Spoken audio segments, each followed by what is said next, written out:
Bonjour à tous, bienvenue sur cette table ronde qui concerne 3 cycles pour une fois, le cycle biologie, agronomie, sciences et technologies, le cycle biologie, santé, sciences et technologies et le cycle environnement, sciences et technologies.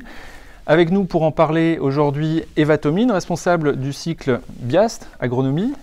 Nous avons également Virginie Buet qui est responsable du cycle BIOST pour tout ce qui est santé, biologie, et Antoine Rivière qui est responsable du cycle environnement, sciences et technologies. Alors on commence tout de suite. Est-ce que Virginie, il est possible d'avoir quelques informations sur ICN West? Qu'est-ce que c'est d'une manière générale? On viendra plus spécifiquement sur les cycles plus tard.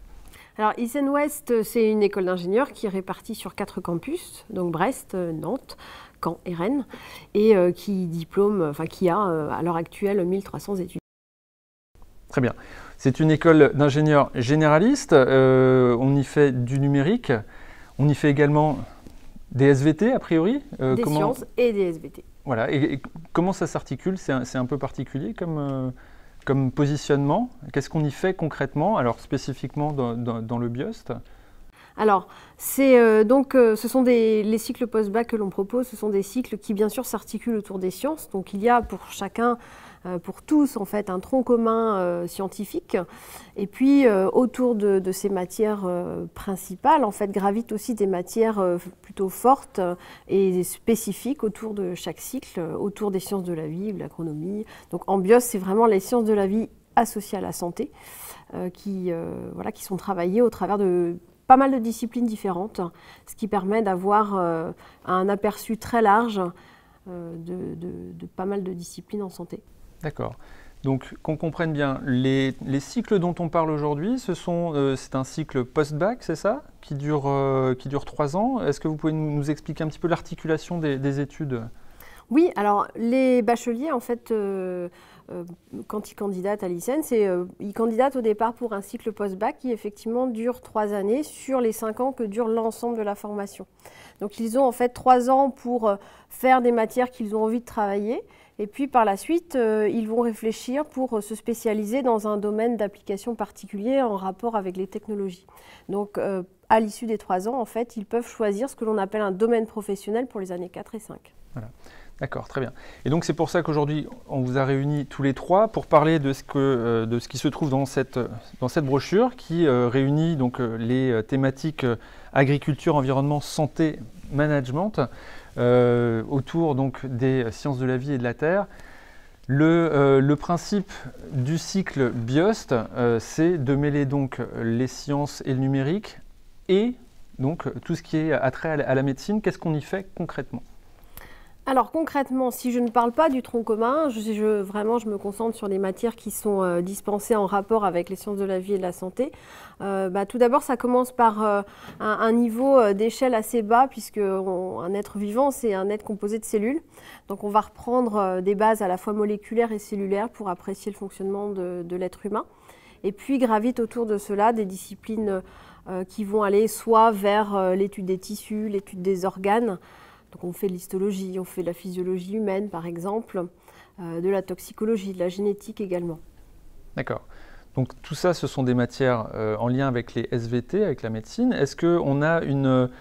alors on ne fait pas que ça, donc c'est bien ça qui est important également, c'est qu'on a ce fameux tronc commun qui est commun à tous les cycles à l'ICN. Et qu'est-ce qu'on retrouve dans ce tronc commun? Alors est-ce que vous pouvez nous rappeler? Alors oui, en fait, on va retrouver pas mal de sciences fondamentales qui sont très utiles aussi pour l'ingénieur par la suite. Évidemment des mathématiques, des sciences physiques, des sciences de l'ingénieur aussi, et puis de l'informatique, de la programmation également. D'accord. Donc on a un profil au bout de ces 3 années qui est un profil hybride, donc avec des bonnes connaissances effectivement en sciences de la vie et de la terre et également en sciences fondamentales et en numérique. D'accord. C'est ça qu'on a compris. Ok. Donc à côté du cycle BIOST, on a 2 autres cycles qui sont dédiés au SVT, donc agronomie d'une manière générale, et environnement. Alors l'environnement, c'est un terme qu'on entend beaucoup par les temps qui courent. Qu'est-ce qu'on fait dans une école du numérique, dans une école généraliste, avec le côté environnement juste après le bac? C'est assez simple, on va faire quelque chose d'à peu près similaire sur la méthode à ce que vous avez vu avec la biologie. C'est-à-dire qu'on va continuer à avoir un tronc commun en sciences, donc maths, physique, SI, etc. Et à hauteur de 6 à 8 heures par semaine, à peu près, sur les deux premières années, 3 premières années, on va étudier donc les questions liées à la transition écologique. Et donc c'est un peu comprendre quand on est jeune, en tout cas on le sent aujourd'hui, il y a de plus en plus d'attrait et de questionnement, d'interrogation sur notre modèle, sur les enjeux, les impacts qu'on va avoir sur le climat, sur la biodiversité. Et donc le but c'est d'être capable de mieux les comprendre. Et donc dans le cycle environnement, sciences et technologies, c'est comment on fait pour mieux comprendre les questions environnementales, quel est l'impact des activités humaines et surtout comment on peut aussi apprendre à les résoudre, ces questions. D'accord. Et donc, alors, concrètement, on fait quoi comme matière? Parce que ce sont des matières qui ne sont pas forcément abordées au lycée. Autant les SVT, on peut imaginer se projeter sur quelque chose. Ici, on touche du doigt des nouvelles matières. Comment est-ce que c'est abordé? Est-ce qu'il faut avoir un prérequis, un profil particulier? Effectivement, en fait, c'est ce constat qu'on a commencé à ouvrir ce nouveau cycle, environnement, sciences et technologies, c'est que malheureusement, au lycée, les questions environnementales sont peu abordées, un petit peu en SVT, mais relativement peu. Elles le sont aussi rarement ou pas régulièrement dans l'enseignement supérieur. Nous, ce qu'on propose, c'est que dès la première année, en fait, après votre lycée, vous puissiez en fait rentrer et étudier typiquement le changement climatique. Alors, c'est l'étudier à travers les sciences, donc ça demande un peu de compréhension physique, chimique, par exemple la composition de l'atmosphère ou l'effet de serre, mais c'est aussi des questions sociales, de sciences sociales, donc c'est aussi un peu comprendre un peu d'économie, un peu de droit, un peu de relations internationales, et en fait c'est avoir cette vision qu'on va appeler multidisciplinaire, sur plusieurs disciplines, sur une thématique donnée environnementale. Donc là je vous ai donné l'exemple du changement climatique. Le deuxième gros problème environnemental, c'est en fait la crise de biodiversité, ce qu'on appelle un peu la 6e crise d'extinction des espèces. Et ben voilà, on va faire la même chose, c'est-à-dire qu'on va essayer de comprendre à travers différentes disciplines, le point de vue, les questions de biodiversité. D'accord. Donc, les ingénieurs qu'on forme ici à l'ICN sont aptes à proposer des solutions technologiques, c'est ça, pour répondre à ces questions-là? Alors, au bout de 3 ans, pas encore totalement. C'est-à-dire qu'au bout de 3 ans, ce qu'on sait faire, en fait, c'est qu'on a un socle intéressant du point de vue des questions environnementales et multidisciplinaires. Donc, on est capable d'analyser un problème, on est capable de le caractériser.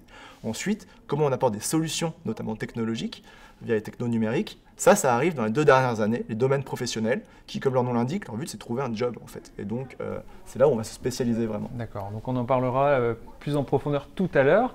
On va passer au 3e cycle de cette fameuse brochure verte. L'agronomie, qu'est-ce que ça vient faire dans une école d'ingénieurs dédiée initialement au numérique? On a des agronomes numériques, des agrotechnologues, comment on appelle ça, et qu'est-ce qu'on y fait? Alors, la création de cette filière, en fait, est partie d'une demande très forte, provenant notamment, par exemple, de coopératives agricoles, etc., d'acteurs du monde agronomique. Et en fait, on se rend compte que de plus en plus en agriculture, aujourd'hui, on a besoin des technologies et du numérique pour être plus performant sur la production. Il y a notamment beaucoup d'enjeux en fait, en ce qui concerne l'environnement et la protection de l'environnement. Et l'idée, en fait, c'est d'être plus efficace sur l'utilisation des produits, par exemple pesticides, engrais, etc., pour pouvoir réduire en fait, notre consommation, tout en produisant toujours plus de nourriture, puisqu'on est de plus en plus, à l'avenir, on sera plusieurs milliards sur Terre. Et donc, en fait, ça, c'est les enjeux futurs de l'agricole et les technologies et le numérique sont une bonne réponse, une des réponses qu'on peut apporter en fait sur cette transition-là qu'on a besoin d'opérer en agriculture. D'accord. Donc les étudiants qui rentrent dans le cycle biologie, agronomie, sciences et technologies travaillent quel type de matière? Et est-ce qu'il faut avoir un profil particulier avant de venir? Alors, un peu de la même manière que dans la filière de Virginie, donc en santé, on part de la base, du vivant, de la compréhension du vivant. Donc, en général, les profils qui viennent chez nous sont plutôt des jeunes qui ont fait de la SVT en terminale. Et donc, comprendre la base du fonctionnement du vivant. Pourquoi? Parce qu'après, on va étudier le comportement, comment dire, les plantes, le végétal de manière globale, l'animal également, puisqu'on est aussi sur des productions animales en agriculture. Et donc, on a besoin de comprendre ce vivant-là pour pouvoir ensuite mieux travailler avec. Et donc, du coup, on va d'abord partir sur des bases assez fondamentales, donc de biologie cellulaire, moléculaire, etc., pour ensuite aller petit à petit en deuxième année vers des matières qui concernent beaucoup plus l'agronomie. Et donc, où là, on va vraiment décrire ce qu'est le métier de l'agronomie, tous les enjeux autour, donc économiques, écologiques, sociaux également, et pour ensuite définir un cadre en fait, d'études et un cadre vers lequel on doit aller et vers lequel ces ingénieurs agronomes, ces ingénieurs ISEN avec une spécialité d'agronomie vont aller.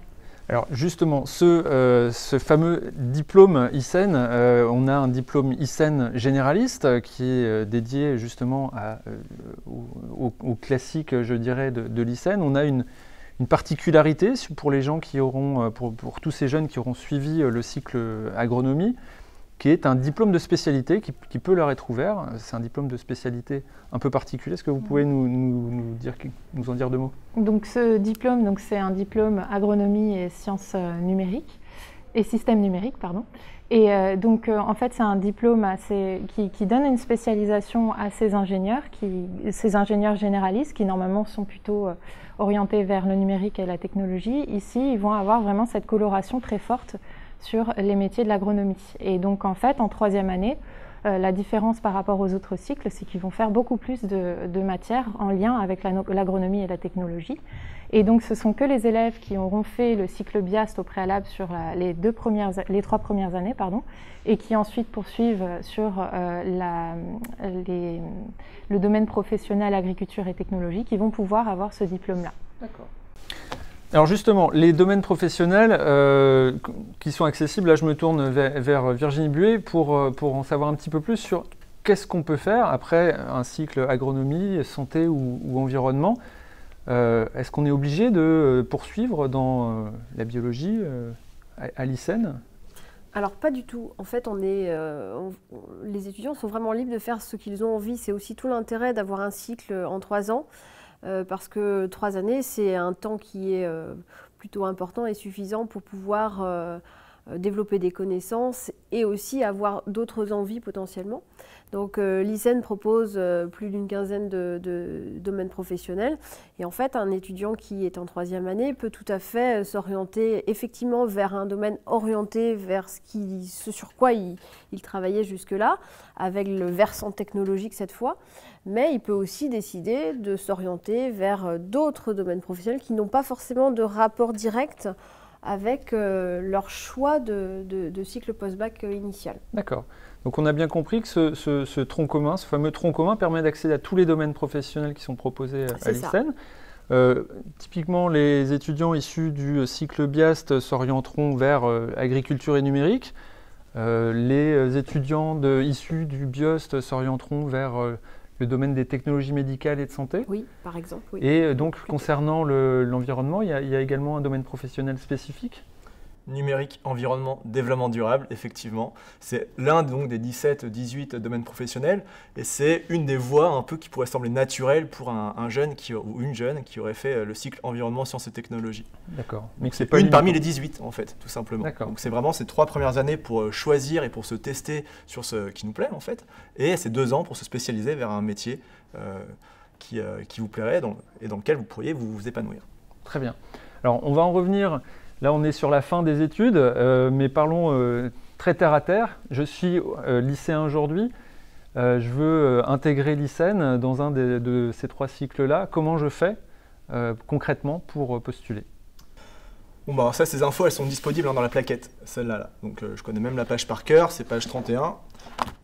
Et donc, je vais faire un peu une redite de ce qui est écrit ici, mais grosso modo, quand vous êtes en première, vous avez des options, des spécialités à choisir. Et nous, ce qu'on vous recommande, c'est de choisir les maths, d'abord, puisqu'on réussit quand même le numérique aujourd'hui, les ingénieurs numériques, c'est du big data, c'est de l'intelligence artificielle, et derrière ça, c'est des maths. Et donc, ce qu'on recommande, c'est que vous ne lâchiez pas les maths. Donc ça, c'est le premier point. Après, il vous reste 2 spécialités, et là, on vous recommande de prendre une 2e spécialité scientifique de votre choix, et à vous de tester une 3e, donc à vous de choisir un truc qui vous plaît, tout simplement, que vous pourriez tester ou dans lequel vous pourriez vous épanouir. En terminale, c'est un tout petit peu différent, puisque là, il y a 2 possibilités. La première, et celle qu'on recommande quand même, c'est de ne pas lâcher les maths. Donc soit en termes de spécialité un peu normale, de choix la première spécialité, soit en tant qu'option maths complémentaire.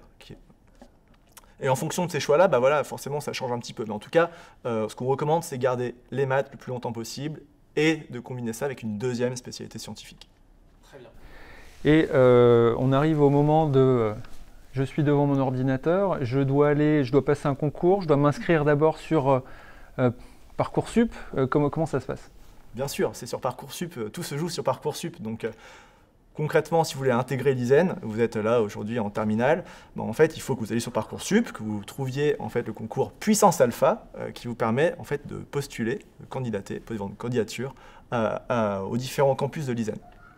Et donc, ce concours Puissance Alpha, il y a deux parties. Il y a une première partie, ça va être un dossier. Et donc là, c'est comprendre en fait qui vous êtes, comment vous avez évolué dans votre cursus de lycéen. Et il y a une deuxième partie, c'est un concours. Et donc là, vous êtes évalué sur quelques matières fondamentales. C'est en gros pas plus, pas moins que le bac, quoi. Donc vous travaillez votre bac, vous travaillez parallèlement en fait votre concours. Très bien. Aujourd'hui, comment est-ce qu'on peut définir d'une manière générale l'ambiance au sein de vos cycles respectifs? Ça se passe sous forme de cours magistraux, comme au lycée. À quoi je dois m'attendre en tant que lycéen l'an prochain si j'arrive par exemple en Biast? Les cours sont divisés en 3 grandes parties, on va dire. Donc les cours magistraux, où on va donner les bases en fait, pour la compréhension de la matière qu'on enseigne. Les TD, travaux dirigés, où on va là, travailler avec les élèves en fait, sur différents exercices en fait, pour appliquer un petit peu ce qu'on a vu en cours. Et les TP, donc travaux pratiques, où là on va vraiment mettre en application de manière concrète ce qu'on a vu en cours sous format donc, pratique et noté aussi souvent à la clé. D'accord. Donc quand on parle de cours magistraux, ce sont des grands amphis? Comment ça se passe? Alors justement, la particularité de l'école, c'est qu'on est quand même des petites classes. Donc en Biost, cette année, tu es à 36 élèves, il me semble. Là, ils sont 33, 35, 36. D'accord, c'est grosso modo le volume. C'est un format plutôt lycée, ça correspond exactement à ce qu'un lycéen est en train de vivre normalement. Effectivement, c'est des dimensionnements de classe similaires. D'accord, très bien. Je ne suis pas très à l'aise en anglais en tant que lycéen. Est-ce que ça me pose un problème? Est-ce que la FHS, c'est que des langues vivantes? La FHS, qu'est-ce que ça veut dire déjà? C'est la formation humaine et sociale. Donc c'est pas des langues, tout simplement, on ne parle pas d'anglais uniquement. C'est arriver à avoir une opinion, à se forger une opinion, à argumenter aussi, à savoir présenter des choses, tout simplement, soi-même ou des idées. Et donc, on vous accompagne là-dessus à travers différentes modalités. Ça peut aller du théâtre, la fabrication de vidéos, du discours aussi, donc travailler l'éloquence. Et en fait, ça s'apprend en fait. On ne naît pas éloquent, on le devient. Et donc, on vous donne aussi, par exemple, des billes là-dessus. D'accord. Et ça, c'est dès la première année? C'est tout le long du cursus? C'est juste une option? Dès la première année et tout le long du cursus, pendant les 5 ans. À côté de ça, il y a effectivement les questions d'anglais, de langue vivante au sens large, plus qu'au-delà de l'anglais, puisqu'on est dans une logique aussi d'internationalisation de l'école, et des cours dès la 2e année sont proposés dans nos cycles directement en anglais. Donc on est entre nous aussi, souvent les profs peuvent aussi être Frenchy, donc traîner le petit accent français, etc. On n'est pas avec vos cours d'anglais du lycée. En revanche, c'est aussi être capable de monter en compétence sur la langue anglaise technique, pour pouvoir être capable, demain aussi ou après-demain, d'interagir avec de différentes personnes, de différentes nationalités, de différentes cultures. Très bien. On va conclure cette table ronde. De toute façon, s'il y a des questions, il est toujours possible de vous contacter via les formulaires sur les différents sites internet. Quant à moi, je vous invite à consulter la chaîne YouTube ISEN Ouest, où vous retrouverez les interventions des différents étudiants des cycles présentés ici. Je vous souhaite une bonne fin de journée. À bientôt. Au revoir.